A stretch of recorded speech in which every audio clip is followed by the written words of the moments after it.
So, ayan guys, nagluto tayo guys ng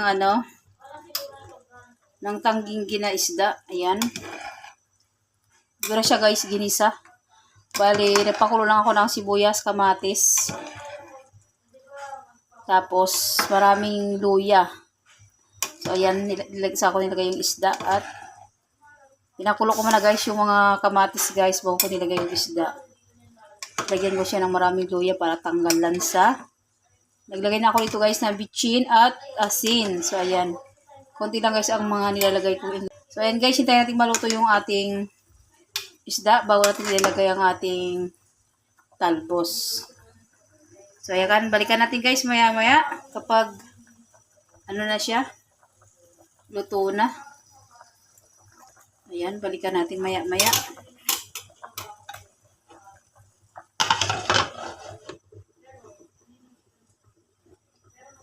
Tingnan natin kung luto na yung ating sinigang na tangginggi. So, ayan guys, pwede na ano na siya, oh. Baka malusak-lusak. Pwede natin guys ilagay yung ating gulay.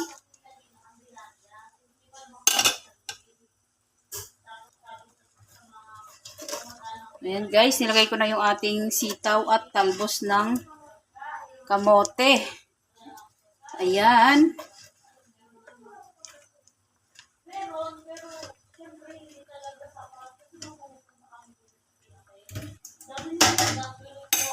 Ayan, haluin lang natin guys.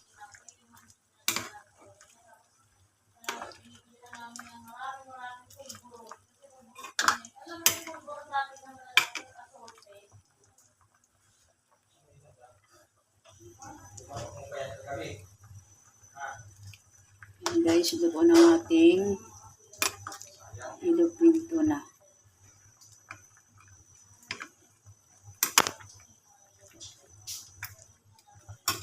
Ayan guys. Huwag na natin i-overcook yung ating. So ayan, sasabayan natin guys yung ating kalamansi. So ayan guys, ilagay na natin yung ating kalamansi.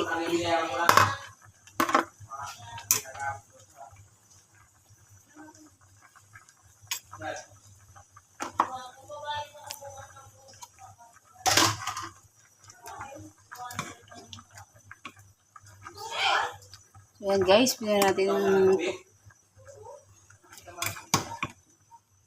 So ayan guys, luto na ang ating sinigang na tangginggi guys. So ayan. Ito guys ang gusto kong mga luto na ulam. Laga-laga lang talaga siya.